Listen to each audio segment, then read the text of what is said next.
Noticentro 1, CMI. Presidentes Petro y Sánchez trazan el camino para que ELN salga de la lista de grupos terroristas de la Unión Europea. Recta final para aprobación del Plan Nacional de Desarrollo. Cámara vota últimos artículos. Se cae moción de censura en Cámara de Representantes contra el ministro de Defensa.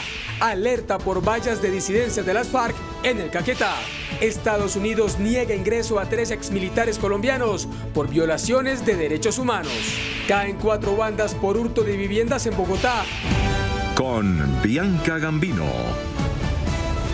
Buenas tardes, bienvenidos a Noticentro 1 CMI. El presidente Gustavo Petro continúa su visita en Madrid y esta mañana se reunió con el presidente del gobierno de España, Pedro Sánchez. Los mandatarios firmaron varios acuerdos de cooperación y hablaron de la paz total y del futuro de la negociación con la guerrilla del ELN. Vamos a Madrid con nuestro enviado especial, Gerardo Aristizábal. Buenas tardes, Gerardo. Hola Bianca, televidentes de Noticentro 1 CMI. Declaración de buenos propósitos acaban de hacer los presidentes de España, del gobierno español, Pedro Sánchez, y de Colombia, Gustavo Petro, tras la reunión que sostuvieron en el Palacio de la Moncloa, sede del gobierno español. Propósito para trabajar en la paz de Colombia. Noticias con el ELN en relación con que Colombia le solicita a España que, ya que va a presidir la Unión Europea, pida sacar a esa organización de la lista de organizaciones terroristas precisamente. El presidente Pedro Sánchez respondió que va a pensarlo dependiendo del avance del proceso.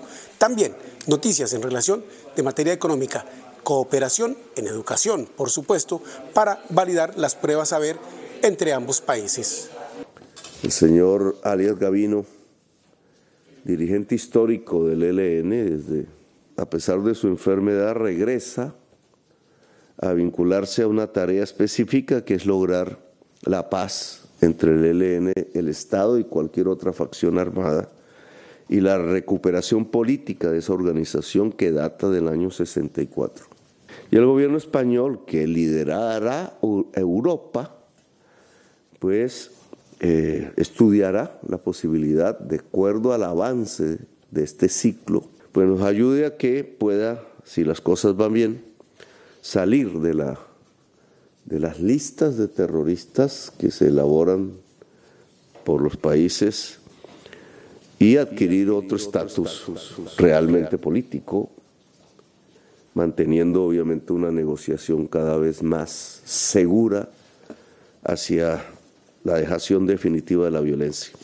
Y como él ha dicho, en función de cuál sea el avance en ese proceso de negociación y de diálogo, pues evidentemente nosotros a disposición del presidente y del gobierno colombiano para hablar con el resto de socios europeos y efectivamente pues materializar esas peticiones que haga el presidente Petro y el gobierno colombiano. Pero en todo caso me parece que es muy prematuro ahora decir cuál va a ser la posición de España, porque evidentemente va a estar, si no total, sí muy condicionada por lo que nos diga el gobierno colombiano.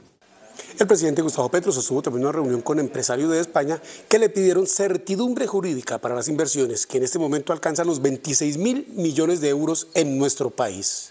Y hay que hacer una tarea grande por generar cada vez más la sensación de que en Colombia no solamente digamos, la empresa privada tiene un buen sitio para desarrollarse, sino que además es bienvenida y que queremos nosotros como país, por cuenta del Estado, por cuenta del Congreso de la República, generar las mejores normas posibles y el mejor ambiente posible para que se pueda dar la inversión. La visita de Estado la culmina mañana en Salamanca, en una conferencia que dará sobre la paz total y la transición energética el presidente Gustavo Petro. Por el momento, esta es toda la información. Gerardo Aristizábal, Noticentro 1, CMI. Gracias, Gerardo. A esta hora continúa un intenso debate en la Cámara de Representantes en la recta final de la aprobación del Plan Nacional de Desarrollo. Lina Sandoval, buenas tardes. ¿Cuántos artículos faltan? Muy buenas tardes, Bianca y televidentes. Faltan alrededor de 20 artículos. El debate aquí en la Cámara de Representantes no ha cambiado mucho al día de ayer. Sigue en medio de zambra, en medio de discusión y en medio de polémica. Vamos a hacer un recuento de lo que han aprobado en el día de hoy. Hoy ya se aprobaron las facultades especiales para el presidente de la República para la intervención en los predios y capitalizar el San Juan de Dios. Además, se aprobó que Findeter pueda celebrar contratos con organizaciones sin ánimos de lucro.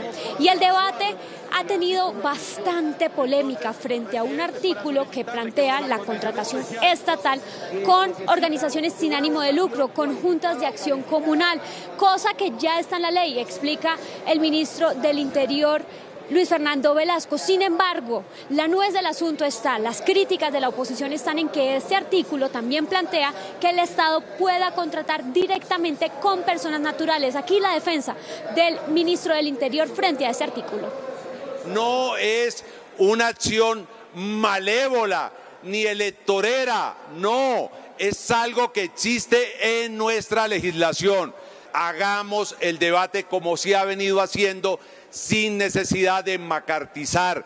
Hagamos el debate de las propuestas que el gobierno sabe reconocer cuando las mayorías lo acompañan y cuando no lo acompañan, y respete esas decisiones, pero no irrespetemos a los líderes comunales de Colombia.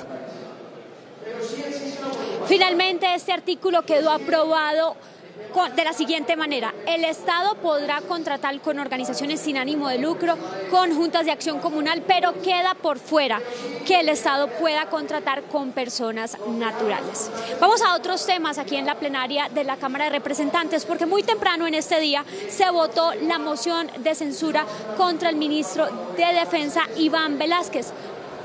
Votación en la que el ministro salió victorioso. 17 votos apoyaron esta moción y 115 votos la negaron. El ministro de Defensa dijo que esta es una victoria al trabajo de las fuerzas militares y de policía que han venido realizando por el país. Que hay situaciones indudables que no ocultamos y que en el debate de moción de censura reconocíamos, de situaciones complicadas de inseguridad en muchas zonas del país, pero que estamos desarrollando acciones que las fuerzas militares, la Policía Nacional vienen actuando, llevando, ejecutando los planes que han diseñado precisamente para lograr llevar a nuestras comunidades seguridad, un clima de tranquilidad. El ministro del Interior además se refirió a la situación en Cartagena del Chairá, que se encuentra acorralada por las disidencias de las FARC comandadas por Iván Mordisco. Es necesario garantizar seguridad en Cartagena del Chairá y en el Caquetá. Tenemos que definir la manera como esta seguridad va a prestarse. Los operarios, en la información que tengo, cerca de 21 antenas tal vez, las que quedaron fuera de servicio, desconectado este territorio. Entonces espero que con la reunión de hoy con el ministro Liscano, con lo que luego concretemos con las fuerzas militares, podamos adoptar medidas prontas y, en todo caso, una presencia también inmediata o muy próxima que vamos a hacer en el departamento. Entonces, el ministro Velásquez se reunirá con el ministro de las TIC para revisar esta situación en Cartagena del Chairá. Aquí en la Cámara de Representantes, entonces, hace falta por votar aproximadamente 20 artículos del Plan Nacional de Desarrollo. El plan es que terminen en el día de hoy, que se pueda organizar la conciliación con el Senado y que después de la medianoche se vote esta conciliación. Cabe recordar que el Congreso tiene hasta este domingo para sacar adelante este Plan Nacional de Desarrollo. Desde el Capitolio Nacional, Lina María Sandoval, Noticentro 1 CMI. Muchas gracias, Lina. A propósito de la situación de orden público en Cartagena del Chairá, hay alerta por la aparición de vallas de las disidencias de las FARC. ¿Qué detalles se conocen? Stig Luengas, buenas tardes. Hola Bianca y televidentes, feliz tarde. Como usted lo ha dicho, pues así amaneció el municipio Cartagena del Chairá, esto en el departamento del Caquetá. Atención a estas imágenes que conoció Noticentro 1 CMI, tiene que ver con diferentes pancartas que fueron instaladas en diferentes vías principales de esta región del país. Todo esto indica que sería de las disidencias de las FARC, donde hacen una invitación a los jóvenes y a diferentes personas a que se unan a las filas de un nuevo bloque creado por este bloque guerrillero. Voy a leer lo que dice específicamente una de estas pancartas. Dice: Frente Rodrigo Cadete, desde 1964 hemos forjado un sendero para establecer un nuevo modelo del poder. Te invitamos a unirte a nuestras filas guerrilleras, dice camarada Manuel Marulanda Vélez, FARC-EP. Bloque comandante Jorge Suárez Briceño. Llama la atención que allí en este municipio hizo presencia el comisionado de paz Danilo Rueda el fin de semana. Se preguntan entonces las autoridades que por qué se habla de paz cuando algunos de estos grupos disidentes de las FARC están instalando estos pendones. También algunas viviendas fueron marcadas con FARC-EP. Hablamos de otra importante noticia a esta hora de la tarde y tiene que ver con un mega operativo que realizó el Gaula de la Policía en las últimas horas. Más de 150 capturas en 22 departamentos del país, una operación contra la extorsión y el secuestro. Mediante la operación ANSU, desplegada en Bogotá, Cali, Medellín y 22 departamentos del país, logró la captura de 158 personas dedicadas al secuestro y la extorsión. Se realizaron un total de 35 allanamientos y registros que permitieron incautar 186 elementos entre armas de fuego, municiones de diferentes calibres, proveedores, celulares, motocicletas y estupefacientes. Más de 14 grupos delincuenciales afectados, según las autoridades. Se trató de 35 allanamientos donde incautaron armas, vehículos, equipos de comunicaciones de estos grupos ilegales dedicados a extorsionar y secuestrar a colombianos. Es toda la información desde el occidente de Bogotá. Stig Luengas en Noticentro 1 CMI. Gracias, Stig. El gobierno de los Estados Unidos prohibió el ingreso a su país de 3 oficiales en retiro colombianos, considerados presuntos violadores de derechos humanos. Ana María Cuesta, buenas tardes. Detalles de esta decisión. Bianca, muy buenas tardes. El secretario de Estado de los Estados Unidos, Anthony Blinken, anunció hoy un veto contra 3 oficiales en retiro colombianos que no aceptaron su responsabilidad ante la Jurisdicción Especial para la Paz en casos de falsos positivos y en el holocausto del Palacio de Justicia. Se trata de los coroneles en retiro Publio Hernán Mejía y Juan Carlos Figueroa, excomandantes del batallón La Popa, imputados por decenas de falsos positivos, y del general en retiro Iván Ramírez Quintero, excomandante de inteligencia del Ejército, también procesado por el holocausto del Palacio de Justicia. Escuchemos las implicaciones de este veto en boca de la embajadora para la Justicia Penal Global de los Estados Unidos. Su negativa a participar realmente en el proceso de la JEP debe abordarse no solo en el ámbito nacional, sino también en el internacional. Con estos señalamientos públicos estamos enviando un mensaje a las personas de todos los bandos del conflicto, incluyendo excombatientes, miembros de las Fuerzas Armadas y civiles. Hay que aclarar que los 3 oficiales en retiro no han sido condenados en Colombia.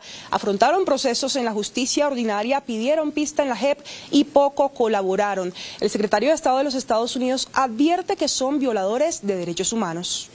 Son personas que han decidido no reconocer su responsabilidad y no hacer aportes de verdad, razón por la cual ellos han dirigido a nuestro proceso adversarial, de manera que se encuentran en la instancia de investigación por parte de la Unidad de Investigación y Acusación, que es la Fiscalía de la Jurisdicción. Estados Unidos advierte que este es el primer veto que se aplica sobre esta materia en Colombia. Podrían venir más nombres, aclaran que es una decisión completamente espontánea de ese país y advierten que el veto no solo perjudica a los directamente implicados, sino también a sus familiares. Ana María Cuesta, desde el norte de Bogotá, Noticentro 1 CMI. Gracias, Ana María. En Guarne, Antioquia, la policía frustró un millonario hurto en un supermercado con la toma de 11 rehenes. Hernán Muñoz, buenas tardes. ¿Capturaron ya a los presuntos responsables? Bianca, ¿qué tal? Buenas tardes para usted y para todos los televidentes. Los capturaron, pero mire la tremenda polémica que se formó porque los dejaron en libertad, según el juez, porque no representan un peligro para la sociedad, pese a que hay pruebas que demuestran cómo obligaron a estas personas a arrodillarse y las secuestraron prácticamente en el supermercado. Así entraron los 3 delincuentes a este supermercado de Guarne, Antioquia, con armas traumáticas. 2 de ellos le apuntaron en la cabeza a las cajeras, intimidaron al resto de los empleados, amenazaron con matarlos, los obligaron a arrodillarse y cerraron la puerta para impedir que salieran. Según la denuncia, 11 trabajadores fueron encerrados en el baño y una bodega, mientras los asaltantes cumplían su objetivo. Pero una llamada telefónica fue clave para frustrar el atraco. Un grupo de policías llegó hasta el lugar y logró la captura de uno de los delincuentes, y en medio de una persecución también fueron detenidos sus cómplices. A dichos delincuentes se les halla en su poder 2 armas de fuego, una pistola y un revólver calibre 38. Por tal motivo son capturados y puestos a disposición de autoridad competente. Durante la persecución, la policía logró recuperar cerca de 12 millones de pesos que fueron robados, pero en las últimas horas se conoció que un juez dejó en libertad a los 3 detenidos, al parecer porque consideró que no representan un peligro para la sociedad, pero seguirán vinculados a la investigación. Y, además de todo, deberán enfrentar el juicio, pero en libertad. Información desde la capital de Antioquia, Hernán Muñoz, Noticentro 1 CMI. Muchas gracias, Hernán. Al regresar a Noticentro 1 CMI, soldado dispara contra compañero y se lleva 2 fusiles. Noticia en desarrollo en CMI. Seguimos en Noticentro 1 CMI. Con intensos patrullajes en el norte de Bogotá, las autoridades buscan a un soldado que le disparó a su compañero y huyó con 2 fusiles. Diana Giraldo tiene más detalles de esta información. Buenas tardes. Bianca y televidentes, muy buenas tardes. A esta hora adelantan las autoridades un plan candado, tanto policía como ejército, para intentar dar con el paradero del soldado que le disparó a su compañero en hechos registrados en las casas fiscales ubicadas aquí en la carrera 7ª con calle 109.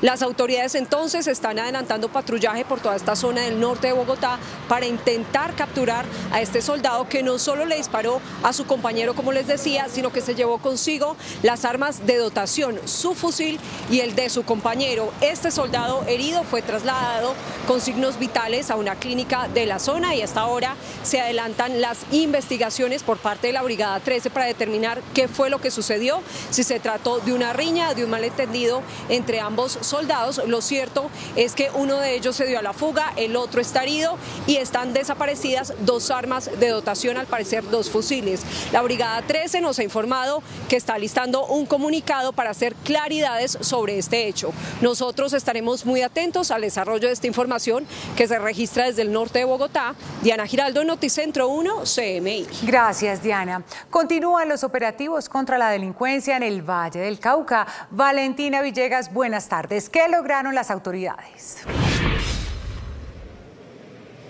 Bianca y televidentes, buenas tardes. Así es, pues le cuento que en las últimas horas la Policía Metropolitana de Cali logró la captura de 3 de los delincuentes más temidos en el municipio de Candelaria. Mediante 9 diligencias de registro y allanamiento y en un trabajo articulado entre el Grupo de Investigación Criminal e Inteligencia Policial y la Fiscalía General de la Nación, se logró la captura de 2 personas conocidas en el mundo delincuencial como Super y Dylan, y de una mujer con el alias de Tijeras. Uno de los capturados sería el cabecilla de la estructura criminal Los T, que tenía atemorizado este municipio del sur del Valle. Alias Super, quien era el jefe de la banda Los T y que obviamente venía generando el hurto a motocicletas mediante la edad de atraco, y había cometido el homicidio de una persona en el mes de diciembre. Estos sujetos también están vinculados con 3 investigaciones de homicidio que se han presentado durante el año 2023. Los capturados están siendo investigados también por el homicidio del señor Silvestre David Paz, presunto habitante sin techo, por el control territorial en el corregimiento El Tiple del municipio de Candelaria. Eran los jóvenes que estaban delinquiendo en el corregimiento El Tiple. Ya la gente en El Tiple venía con la zozobra, y gracias a la intervención de la policía, del Ejército y de la Fiscalía, la comunidad del Tiple y el del sector de Carmelo, San Joaquín y Tiple, hoy tienen tranquilidad. Los capturados fueron dejados a disposición de un juez de control de garantías, quien les dictó medida de aseguramiento intramural en establecimiento carcelario. En el transcurso de las diligencias de registro y allanamiento se incautó una escopeta, un arma traumática y 7 cartuchos de diferentes calibres. Y cambiando de tema, la Defensoría del Pueblo se mantiene alerta por la falta de atención en salud a las más de 1000 mujeres que se encuentran privadas de la libertad en la cárcel de Jamundí.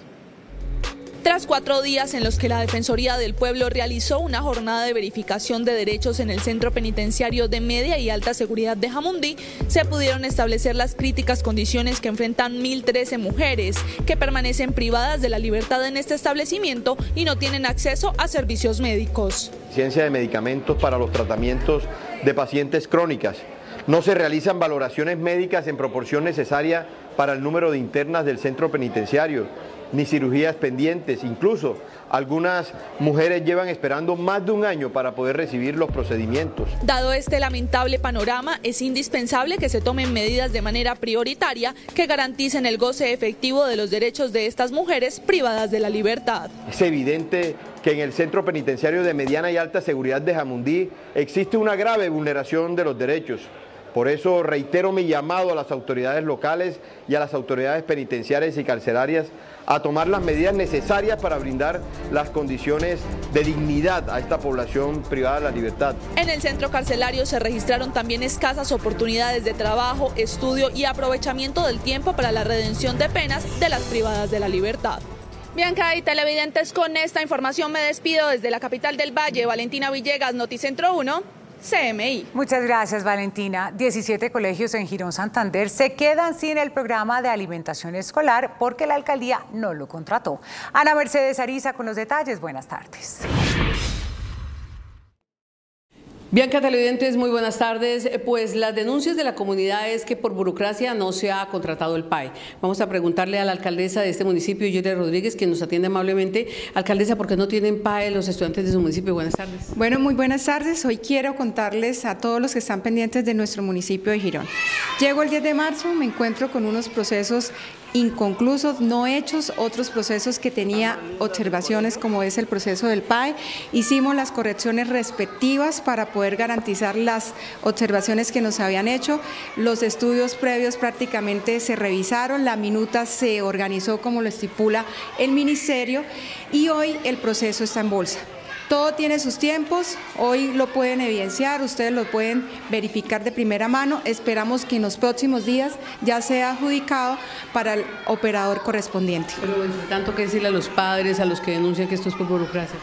Yo llego y realmente es a organizar la casa. Esto no es por burocracia, esto no es por capricho de Yulia, esto no es por culpa de Yulia, sino encuentro la casa desorganizada.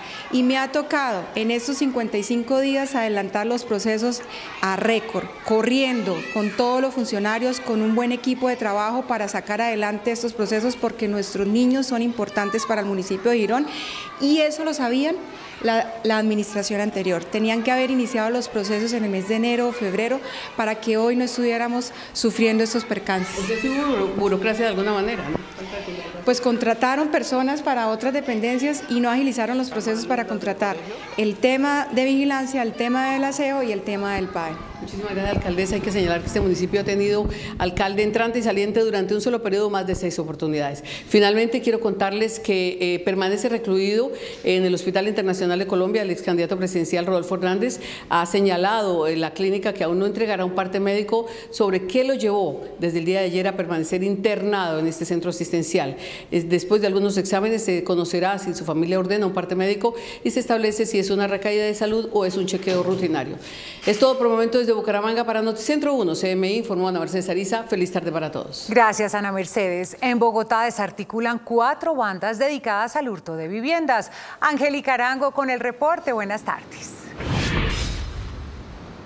Bianca y televidentes, muy buenas tardes. Así como usted lo menciona, la Policía Metropolitana de Bogotá capturó a 4 bandas que se dedicaban al robo de viviendas aquí en la capital del país. Precisamente se capturaron 14 personas, incluso 2 de ellas con circular azul de la Interpol. En medio de los operativos de la Policía Metropolitana de Bogotá cayeron las bandas Esturión Grullas, Kili Residentes, Dulin y Arañas, bandas dedicadas al hurto de residencias. Estas estructuras delincuenciales se dedicaban a cometer el ilícito en las modalidades de atraco, engaño, ventosa, llaves maestras. En medio de este operativo capturaron a 14 personas, 3 por imputación de cargos, 2 con trámites de circular azul de la Interpol y se realizaron 14 diligencias de allanamiento y registro. Las localidades que han presentado mayor afectación por este delito son Bosa, Kennedy, Engativá, Suba y Usaquén. Cambiamos de tema porque precisamente nos encontramos aquí en la calle Sexta con carrera 30, es decir, en la avenida NQS, pues este es uno de los puntos que advirtió la personería estaría siendo foco de delincuencia aquí en la capital del país.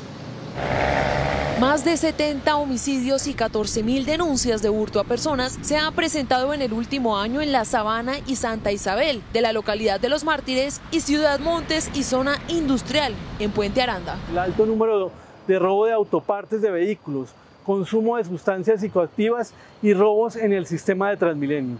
Encontramos oscuridad en la zona, hace falta bombillas y existen obstáculos que impiden que la iluminación sea uniforme. También existe un alto número de campamentos informales o cambuches de las personas habitantes de calle. Solamente en los 2 primeros meses del 2023 se han cometido 1.654 hurtos a personas y 9 homicidios en estas 4 zonas. Con esta información me despido desde la avenida NQS. Angélica María Arango, Noticentro 1. CMI. Muchas gracias, Angélica. Los canales regionales de televisión hicieron hoy un llamado al Congreso de la República para que apruebe finalmente en el Plan Nacional de Desarrollo un artículo que prohíba las prácticas ilegales de algunas empresas para controlar toda la pauta publicitaria en el medio televisivo. En el Senado fue excluido, pero en la Cámara fue aprobado el artículo 371 del Plan Nacional de Desarrollo, que había sido avalado por el gobierno y defendido por los congresistas que consideran que la libertad de información y la eliminación de prácticas restrictivas de la competencia son derechos de los colombianos. El presidente del Canal 1, Ramiro Avendaño, hizo un llamado al Congreso para que en la conciliación de hoy, senadores y representantes mantengan vivo este importante artículo.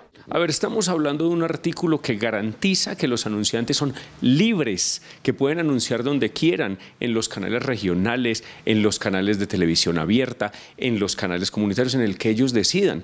Se supone que el Senado de la República tiene que cuidar las libertades individuales, las libertades empresariales. Entonces esto es fundamental para financiar la prensa, para financiar la democracia, y pues es un tema que ya tiene que desaparecer, una práctica que ya tiene que desaparecer, y lo que hay que garantizar es que efectivamente las cláusulas de exclusividad en televisión se abolen completamente. Estamos esperando que el Senado, que es la Casa de la Libertad y la Democracia, comprenda eso y actúe en concordancia. Ramiro Avendaño advierte que en este caso están en juego 2 libertades, la libertad de empresa y la libertad de información. Es decir, estamos hablando de libertad. Nosotros desde el canal defendemos 2 cosas fundamentales, las libertades individuales y las libertades económicas. Cualquier cosa que distorsione la toma libre de decisiones, y en este caso de la libertad económica de pautar en un canal u otro, sean los 2 canales, digamos, de los grandes grupos económicos, los canales medianos como nosotros, los canales medianos como los regionales, los canales pequeños como los canales comunitarios, está atentando directamente contra las libertades individuales, contra las libertades económicas y contra la libertad de expresión, porque entendamos que la pauta es la que financia el asunto. Nosotros hemos quizá en el país normalizado las exclusividades en este asunto, en este tipo de cosas, pero ya está bueno, y es por eso que eso está allí en el Plan Nacional de Desarrollo. Ya está bueno de que se permita que se concentre la pauta con incentivos perversos que lo que hacen es enriquecer a unos pocos, poniendo en peligro las libertades económicas y poniendo en peligro las libertades individuales y la libertad de prensa. La senadora Sandra Jaimes advierte que el Congreso debe poner fin a prácticas de monopolio en las pautas publicitarias que están promoviendo los canales Caracol y RCN.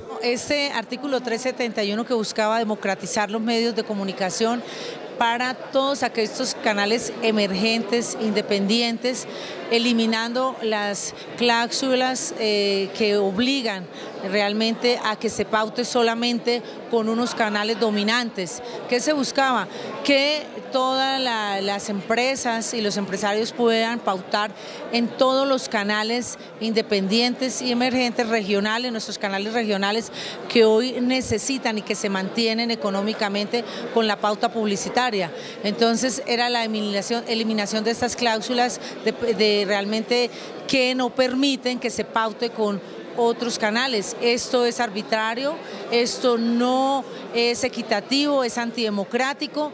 Sabemos que hay unos canales dominantes que tienen avasallado toda la pauta publicitaria y que no permiten que nuestros canales regionales, que canales independientes realmente se suplan económicamente de esta pauta, y esto en este gobierno tiene que cambiar, porque uno de los temas es democratizar los medios de comunicación. Acá en Colombia hay 2 medios de comunicación que tienen además pues una audiencia que además no permite el libre periodismo, y que eso también, la libertad de expresión también está aquí avasallada. Que necesitamos es que realmente haya la libertad para comunicar las noticias verazmente. Pero entendamos que la prensa se financia de la pauta. Cualquier cosa que restrinja el acceso a la pauta está directamente atentando contra las libertades empresariales. Y Carlos, déjame decirte una forma: no puede ser que las empresas más grandes de ese país sean justo esas que han crecido en el mundo de la libertad empresarial, las que ahora pretendan que se coarte la libertad empresarial para las empresas medianas y pequeñas que estamos tratando de hacer país. Una comisión de senadores y representantes resolverá esta tarde en conciliación si el artículo de la libertad para las pautas publicitarias en televisión queda vigente o se cae. Mientras Rusia también acusa a Estados Unidos por el presunto ataque con drones contra el Kremlin, Washington rechazó rotundamente las acusaciones. Un día después de señalar a Ucrania como el país impulsor y ejecutor del presunto ataque con drones sobre el Kremlin, Rusia acusó a Estados Unidos de ser el autor intelectual del hecho y afirmó que los ataques de sabotaje tras las líneas rusas han alcanzado un impulso sin precedentes. El Kremlin había denunciado con toda contundencia que Ucrania llevó a cabo el ataque con 2 aviones no tripulados con el objetivo de matar al presidente Vladimir Putin, una acusación que Kiev ha descartado de pleno a través de las palabras de su propio presidente Volodymyr Zelensky. En respuesta, Washington negó este jueves cualquier implicación en el supuesto ataque y acusó a Moscú de estar mintiendo pura y simplemente. La Casa Blanca reiteró además que no apoya ni condona ataques de Ucrania fuera de sus fronteras. Según el Instituto para el Estudio de la Guerra, el gobierno de Rusia organizó el ataque con drones en un intento por llevar la guerra a la Audiencia Nacional rusa y establecer las condiciones para una movilización social más amplia en el país. El presidente de Ucrania, Volodymyr Zelensky, llegó de sorpresa al Tribunal de la Haya. En una visita no anunciada a la Corte Penal Internacional, el mandatario pidió que Vladimir Putin sea llevado ante la justicia por la guerra en Ucrania. Aseguró que Rusia cometió 6.139 crímenes de guerra documentados solo en el mes de abril y que sin justicia para su país no habrá paz. La debilidad en la gran banca estadounidense persiste mientras crecen los temores a que la reciente subida de tasas de la Fed agrave la crisis tras el colapso de 3 instituciones financieras del país norteamericano. De hecho, las acciones de los bancos regionales estadounidenses abrieron la jornada en los mercados bursátiles con fuertes pérdidas, lastradas por el desplome del PacWest Bancorp y Western Alliance Bancorp, que hace crecer los temores de que se desate un efecto dominó en el sistema bancario de los Estados Unidos. Acusan de 4 cargos de asalto agravado al sospechoso del tiroteo masivo en Atlanta. Dion Patterson, de 24 años, el presunto atacante del tiroteo masivo de este miércoles en un edificio médico de Atlanta, fue acusado de asesinato y 4 cargos de asalto agravado, según los registros de la cárcel del condado de Fulton.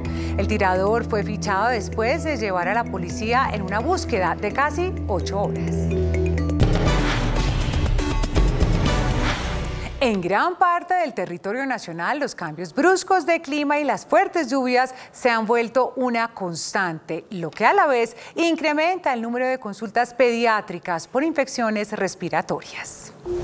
El pico respiratorio que se experimenta entre los meses de marzo y mayo genera un repunte en el número de consultas médicas y el servicio de urgencias, especialmente entre la población adulta mayor y los menores de 5 años. La primera medida para contrarrestar las infecciones respiratorias es la prevención. Tener al día las vacunas. Eso es fundamental. Todos los esquemas de vacunación de todos los miembros de la casa deben estar al día. La leche materna es una de las vacunas más importantes de los niños. Y medidas de cuidado como el gel y el lavado de manos, el uso de tapabocas y una de las medidas más importantes, no enviar al niño si está enfermo. Como padres y cuidadores debemos estar muy atentos a los signos de alerta que se deben tener en cuenta para acudir a urgencias. El niño que tiene dificultad para respirar, cualquier niño que respira de una forma normal, que los papás lo ven fatigado para respirar, ese es uno. El niño que tiene algún ruido anormal al respirar, cualquiera, que cuando respira suena algún ruido raro, es segundo. El niño que vomita todo o no recibe líquidos. El niño que está muy adormilado, que tiene alteración de conciencia. La doctora Marta Beltrán, jefe de pediatría de la Clínica del Country y Clínica de la Colina, afirma que estos picos respiratorios han tenido un tratamiento médico distinto después de la pandemia de la COVID-19. Después de la pandemia tenemos todos los virus circulando, más de 6 muy fuertes que son adenovirus, produciendo mucha fiebre y además diarrea. Influenza, metaneumovirus, que es un virus que acompaña ahí muchas de las infecciones virales, el sincicial, que era el que nosotros conocíamos, que es el que ataca a los niños chiquitos y produce la bronquiolitis, rinovirus enterovirus, que era un virus productor de gripa leve, ahorita es un virus que está complicando. Doctora Marta, explíquenos un poco a qué hace referencia el término deuda inmunológica. Los niños vivían un poco entre virus, o sea, siempre pasaban de un virus a otro virus y iban haciendo mini defensas. Los encerramos 2 años, pero ese encierro los dejó sin contacto. Quiere decir que ellos no comenzaron a desarrollar defensas que deberían desarrollar normalmente contra los virus del medio ambiente. Una infección respiratoria puede desencadenar cuadros severos que van empeorando gradualmente, requiriendo hospitalización o atención en unidades de cuidados intensivos. Hasta aquí Noticentro 1 CMI, a continuación Magazine 1 y a las 8 de la noche una nueva emisión de noticias. Feliz tarde.